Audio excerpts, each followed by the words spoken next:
Welcome to Pakistan railway. मैं हूं अभी पाकिस्तान में वाघा स्टेशन पे। किवे हो जी मैम? मैं बिल्कुल ठीक, तुसी कैसे हो? मैं बहुत बढ़िया। यूट्यूब बनाया करती, पाकिस्तान में भी जाया करती और भी जाया करती।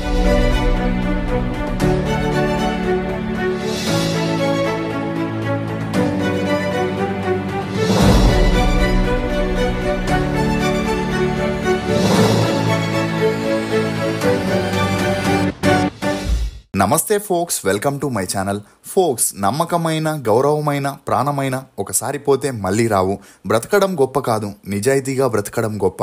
అసలు నేను ఈ మాట చెప్పడానికి గల కారణం, భారత్లో ఉంటూ పాకిస్తాన్ కోసం పనిచేసే స్పైల విషయమే. వీరుండేది భారత్లో, పనిచేసేది మాత్రం శత్రుదేశమైన పాకిస్తాన్ కోసం. ఇక్కడి గాలి పీల్చుతూ, ఇక్కడి తిండి తింటూ మాతృభూమికి కొంతమంది వెన్నుపోటు పొడుస్తున్నారు.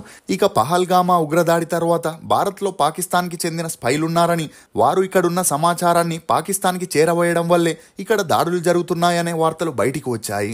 దీంతో అప్రమత్తమైన ప్రభుత్వం ఆ స్పైలెవరో తెలుసుకోవాలనే వేటలో పడి ముమ్మరంగా గాలించి 7 ద్రోహులని అరెస్ట్ చేయగా, అందులో యూట్యూబర్ జ్యోతి మల్హోత్రా కూడా ఉండడంతో అందరూ షాక్కి గురవుతున్నారు. అసలు స్పైల ద్వారా పాకిస్తాన్ ఎలాంటి ఇన్ఫర్మేషన్ ని అందుకుంటుంది? జ్యోతి మల్హోత్రా ప్రియుడి కోసమే దేశానికి ద్రోహం చేసిందా? జ్యోతి తండ్రి కూతుర్ని పోలీసులకి పట్టించాడా? ఈ స్పైల వెనుకున్న వ్యక్తి ఎవరు అనే నమ్మలేని నిజాల్ని ఈ వీడియోలో చెప్పడానికి నేను ప్రయత్నిస్తాను. మీరు మాత్రం ఈ వీడియోని పూర్తిగా చూడండి. ఎన్నో టీ రుచులతో మీరు అలసిపోయి ఉంటారు. అందుకే మీకోసం బేబర్ చాక్లెట్ ని తీసుకొస్తున్నాం. ఇది రుచికి రుచి, ఆరోగ్యానికి ఆరోగ్యం. ఇందులో ఉండే ఫ్లవనాయిడ్లు రక్తనాళాలని వృద్ధి చేసి గుండె ఆరోగ్యాన్ని పెంచుతుంది. చాక్లెట్ టీ తాగడం ద్వారా ఒంట్లో కొవ్వు పెరగడాన్ని నియంత్రిస్తూ మతిమరుపుని కూడా తగ్గిస్తుంది. అమెజాన్, ఫ్లిప్కార్ట్ లో కూడా అవైలబుల్ గా ఉన్నాయి. కానీ మన వెబ్సైట్ లో ఆర్డర్ చేసుకుంటే మంచి ఆఫర్స్ ఉన్నాయి. ఇక వివరాల్లోకి వెళితే, హర్యానాలో హరీష్ కుమార్ మల్హోత్రా ఒక ఫర్నిచర్ షాప్ ని పెట్టుకుని తన భార్య కూతురితో హ్యాపీగా లైఫ్ ని లీడ్ చేస్తుండేవాడు. కానీ ఇతని భార్య ఝాన్సీకి వేరొకరితో ఏర్పడిన అక్రమ సంబంధం కారణంగా ఆమె భర్త కూతుర్ని వదిలేసి అతనితో పారిపోయింది. ఇక అలా కూతురు బాధ్యతలన్నీ హరీష్ కుమార్ మీదే పడడంతో చిన్నప్పటి నుండి తన కూతురికి ఏ లోటు లేకుండా పెంచాడు. ఇక జ్యోతి హర్యానాలో తన డిగ్రీని పూర్తి చేసి ఢిల్లీలో జాబ్ కోసం అప్లై చేయగా ఒక ప్రైవేట్ కంపెనీలో ఈమెకి జాబ్ వచ్చింది. దీంతో అక్కడే 20,000 రూపాయల జీతానికి పనిచేస్తూ చాలని జీతంతో లైఫ్ ని లీడ్ చేస్తుండేది.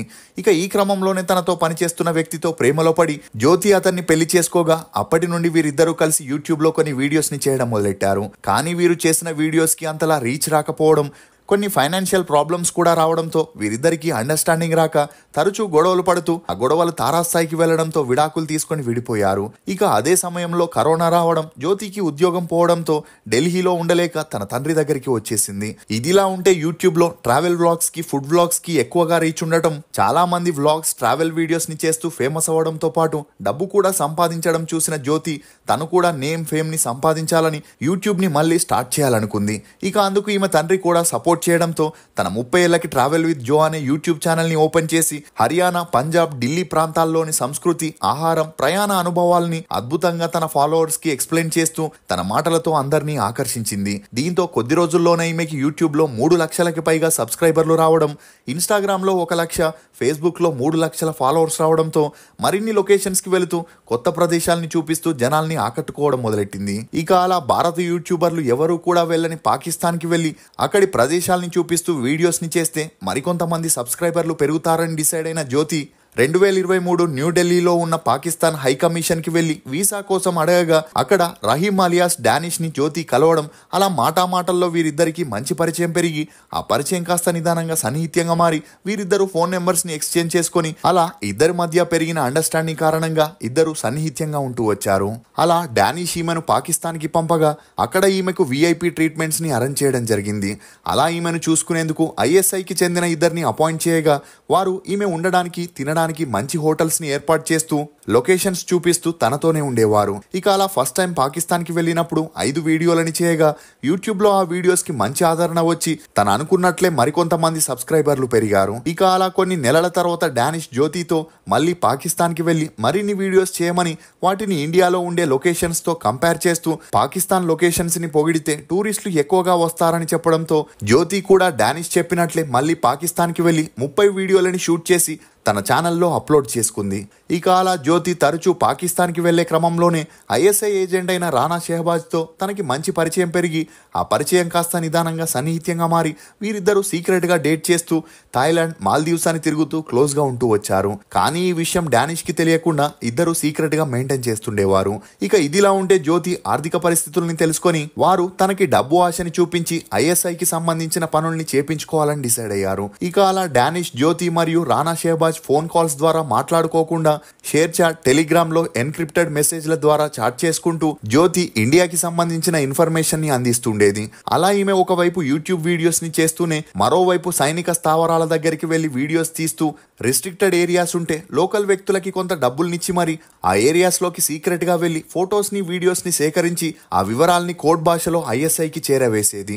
ఇక ఇదిలా ఉంటే సుమారు 2 ఏళ్ల క్రితం జ్యోతి సికింద్రాబాద్ రైల్వే స్టేషన్ లో జరిగిన వందే భారత్ రైలు ప్రారంభోత్సవంలో పాల్గొని తను యూట్యూబర్ నని, చీఫ్ గెస్ట్లని దగ్గర నుండి వీడియో తీసుకోవాలని అక్కడున్న భద్రతా సిబ్బందిని ఇబ్బంది పెట్టడంతో పోలీసులు ఆమెను అదుపులోకి తీసుకొని వార్నింగ్ ఇచ్చి బయటికి పంపించడంతో అప్పట్లో ఈ వార్తలు హల్చలయ్యాయి.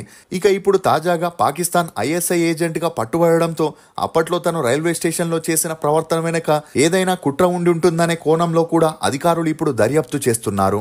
ఇదిలా ఉంటే ఈమె వీడియోస్ ని పరిశీలించిన ఇండియన్ రా ఏజెన్సీలు అందులో తను చూపించిన లొకేషన్స్ మరియు సైనిక స్థావరాలు ఐఎస్ఐ వారికి తెలియజేసేలా ఉన్నాయనే అనుమానాల్ని వ్యక్తం చేస్తున్నారు. అంతేకాకుండా 2024లో హర్యానా, పంజాబ్ సరిహద్దుల్లో ఉన్న సైనికుల కదలికల గురించి కూడా జ్యోతి ఐఎస్ఐకి పంపినట్లు వార్తలు వస్తున్నాయి. ఇక ఇది మాత్రమే కాకుండా కొన్ని నెలల క్రిందట జ్యోతి పహల్గామాని సందర్శించిందని, అక్కడ ఫోటోలు, వీడియోలు ఐఎస్ఐ వారికి పంపడం వల్లే పహల్గామాలో దాడి జరిగేందుకు అవకాశం ఉందనే వార్తలు బయటికి రావడంతో పోలీసులు ఈ విషయంపై కూడా జ్యోతిని విచారిస్తున్నట్లు తెలుస్తుంది.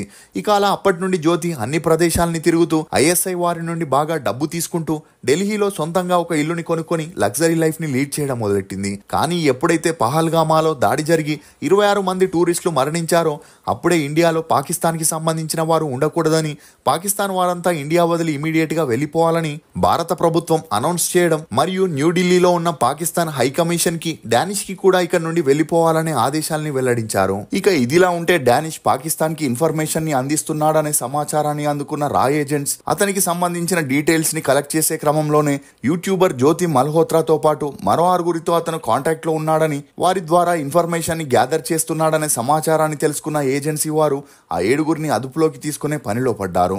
ఇక అలా మొదటిగా జ్యోతి ఇంటికి వెళ్ళగా ఈ విషయం తెలిసి జ్యోతి అక్కడి నుండి పరారవ్వడం, జ్యోతి షార్ట్ టైంలో అంత డబ్బును సంపాదించడం చూసిన తన తండ్రికి కూతురిపై అనుమానం ఉన్నా వేరే దారి లేక భరిస్తూ ఉండేవాడు. కానీ ఎప్పుడైతే పోలీసులు ఆమె కోసం వెతుక్కుంటూ ఇంటికి వచ్చారో అప్పుడే తన కూతురు తప్పు చేస్తుందని, అందువల్లే అంత మొత్తంలో డబ్బు సంపాదించిందని పోలీసులకి సపోర్ట్ చేస్తూ ఢిల్లీలో తన కూతురున్న ప్లేస్ ని చెప్పి పట్టించడం జరిగింది. ఇక ఇదిలా ఉంటే జ్యోతికి పాకిస్తాన్ మాజీ ప్రధాని షవాజ్ షరీఫ్ మేనకోడలైన మరియం నవాజ్ షరీఫ్ తో కూడా పరిచయం ఉందని, ఆమె ఏర్పాటు చేసిన అనేక పార్టీల్లో జ్యోతి కూడా పాల్గొనిందని, దీంతో ఈమె వీటిపై కూడా క్లారిటీ ఇవ్వాల్సి ఉందని ఏజెన్సీ వారు తెలియజేస్తున్నారు. ఇక జ్యోతిని అదుపులోకి తీసుకున్న పోలీసులు ఈమెపై కేసుని ఫైల్ చేసి 5 రోజులు రిమాండ్ ని కోరగా కోర్టు 5 రోజుల కస్టడీని వీరికి అప్పగించింది.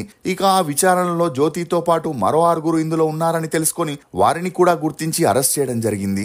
అలా గజాల అనే ఒక లేడీ తన భర్త హార్ట్అటాక్ తో మరణించడంతో తన ఆర్థిక పరిస్థితులు దారుణంగా మారి డానిష్ తో క్లోజ్ గా ఉంటూ అతని దగ్గర అప్పుడప్పుడు డబ్బులు తీసుకుంటూ తనకి కావాల్సిన ఇన్ఫర్మేషన్ ని అందజేసేదనే వార్తలు కూడా వస్తున్నాయి. అంతేకాకుండా భరత్పూర్ లో ఒక వ్యక్తిని, తెలంగాణలోని సంగారెడ్డిలో మరొక వ్యక్తి 30 సిమ్ములు వాడుతూ ఐఎస్ఐకి కోడ్ లాంగ్వేజ్ లో సమాచారాన్ని అందించడం మరియు గువాహటీలో, ఢిల్లీలో మరో 2 టోటల్ గా 7గురిని అరెస్ట్ చేసి ఇప్పుడు విచారిస్తున్నట్లు తెలుస్తుంది.